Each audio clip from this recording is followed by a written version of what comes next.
You can always feel it before you can explain it. That strange shift in the air around a narcissist. Something changes in their energy, sharpens somehow. You can't always put it into words right away, but your intuition catches it. There's this sudden tension that wasn't there before, a heaviness in how they look at you. It's the exact moment their mask starts to slip, and they realize you're no longer buying what they're selling. That's the instant they know that you know. For a narcissist, everything, absolutely everything, is about control. The mask they wear isn't just for show, it's survival. It's how they protect the fragile, hollow part of themselves, hidden underneath all that charm and confidence. They build illusions of superiority, kindness, intelligence, even vulnerability. Whatever works to make you believe in their story, they feed on that belief. It's their emotional oxygen. But the second you stop giving it, they feel the withdrawal like a shock. This shift doesn't creep up slowly. It's sudden, visceral. One day you're their trusted confidant, their audience, their validation source. The next day, you can see calculation in their eyes, their voice changes. Their posture stiffens, the air between you feels colder. You've entered dangerous territory now, not because you did anything wrong, but because awareness is their biggest threat. You've broken the spell. A narcissist's sense of self isn't built on reflection, it's built on illusion. They don't know themselves like you do, through self-awareness or growth. They construct themselves, creating a version of who they want the world to see, and then they live inside that projection.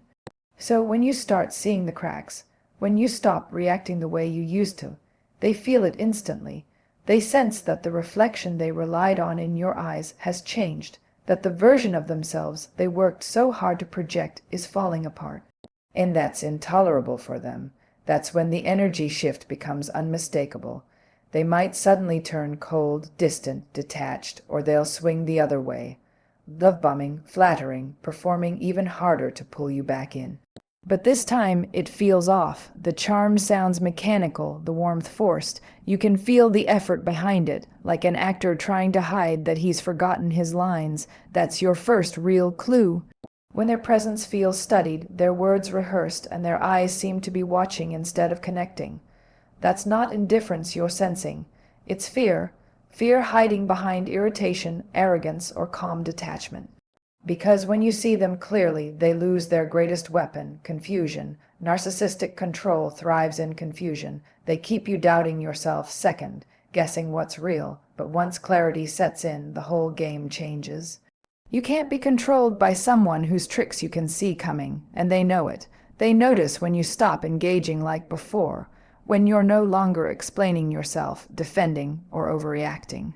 You've gone quiet. You're just observing. That calmness terrifies them. They'll test it with small provocations, little digs, guilt, laced comments, subtle traps, just to see if they can still get a reaction. But when you respond with clarity instead of chaos, you can almost see their inner panic rise. That's the energy shift you feel so strongly. It's the sound of the mask cracking. There's something deeper happening underneath, too. Narcissists survive through projection, everything they can't face within themselves, their shame, their fear, their insecurity. They project onto you. You become the mirror that holds all the parts they can't stand. But when you stop absorbing it, when you hold that reflection back to them, it's like showing them their own shadow for the first time. They recoil. They can't bear to see it, and they can't bear that you do. That's why the shift in energy feels so heavy. It's not just behavioral, it's existential. You've pierced the illusion, and now they can't hide from themselves when they're around you. They'll retreat, gaslight, or try to reassert control. But the dynamic has already changed. You've gone from participant to observer, and that's a kind of power they can't process. This is why staying calm, grounded, and self-assured is so powerful. When you stop reacting emotionally to their manipulation, your silence sends a message louder than words. I see you. You don't have to say it. In fact, you shouldn't. They already feel it. They feel the loss of control, the loss of narrative, the loss of power. Your awareness is their biggest fear, because once you see clearly, you can't unsee. Once you recognize manipulation for what it is, it stops working. That's why that moment feels both freeing and frightening. You realize how much of the connection was built on illusion, and it hurts, but it's also the start of liberation. Every real transformation begins with awareness, whether it's leaving a toxic relationship, ending a destructive pattern, or reclaiming your confidence. It all begins the moment you finally see what's been hiding in plain sight. That's what happens when the narcissist's mask slips. You wake up, and even if it stings, that awareness becomes your power. Because awareness isn't confrontation, it's clarity. It's choosing not to play the game anymore. It's watching without reacting, seeing without being pulled in. That's real strength. You don't have to expose them, prove anything, or convince others. You just have to live in the truth. Their energy will expose the rest. Their discomfort, their anger, their distance, it all reveals itself. So the next time you sense that shift, when their warmth turns to ice or their charm starts to feel strategic, remind yourself what it means. It's not rejection, it's recognition. It means they finally realized you see them for what they are. And that realization, as unsettling as it feels, is the turning point in your freedom. The mask doesn't just slip for them. It slips for you too. You stop pretending they'll change or that love will fix it. You stop waiting for validation and start trusting your own perception again. That's where real confidence begins, so trust that feeling. Don't dismiss it, don't doubt it. That gut feeling is truth waking up. It's your inner voice saying you've seen enough. And once you've seen enough, there's no going back. That's when the spell breaks. That's when you reclaim your power, when a narcissist realizes you truly see them. The illusion breaks. They can sense it before you say a word. The energy shifts, and to them, your awareness feels like exposure. It's like daylight breaking into a room that thrives in shadows. Their first instinct isn't reflection, it's defense. When you hold up that mirror, you don't awaken their conscience. You trigger their fear. And that fear hides behind rage, charm, indifference, anything but vulnerability. See, for most people, being understood feels safe. For a narcissist, it feels dangerous. Their power comes from controlling how others see them. When you start seeing through that control, their illusion starts to crack. They can't manage your perception anymore, and that loss of control triggers panic. That panic doesn't always look like fear. It might show up as hostility, sarcasm, or exaggerated calm. Narcissists don't deal in honesty, they deal in tactics, and their favorite move when they feel exposed is psychological warfare. It starts small, a sarcastic comment, a passive insult, a backhanded compliment that leaves you off balance. It's their way of testing whether they can still get under your skin. If you react, they know the door's still open, and that's the stage where many people fall back into confusion. You've just gained clarity, but suddenly they're calm, even apologetic. They'll say things like, "You're overreacting," or "I don't know what you're talking about." They're rewriting the story, not because they believe it, but because they need you to. That's gaslighting in its purest form, trying to make you surrender your reality for theirs. And when gaslighting doesn't work, they escalate.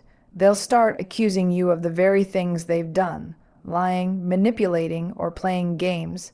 It's not coincidence, it's deflection. They're trying to throw their discomfort back at you.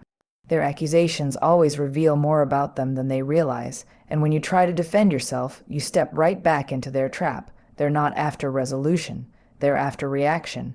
Every time you explain yourself, they study your responses, learning what triggers you and what doesn't.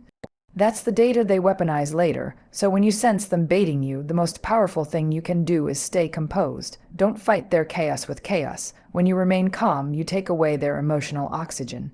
You'll see it in their face. Their fake calm fades, their smile tightens, their voice sharpens. That's when they realize you're not playing anymore, you're not predictable, and that loss of control shakes them to the core. For a narcissist, control is existence. Their self-worth is borrowed. It depends entirely on managing how others see them. The moment you step out of that dynamic, you're not just threatening their ego, you're threatening their identity. It's like you've unplugged their power source. That's why they lash out. Not because they hate you, but because they need you to re-engage. They need to know they still matter in your emotional world. Their rage isn't personal, It's survival. When they lose control of the story, they lose control of themselves. What terrifies them isn't that you might expose them. It's that you've made them see what they've been hiding from all along. Their emptiness, their inauthenticity, the truth that without control, there's nothing left to hold their image together. That's why you'll see this strange mix of warmth and cruelty. 1 minute, they're kind. The next, they're cruel. It's not love or hate.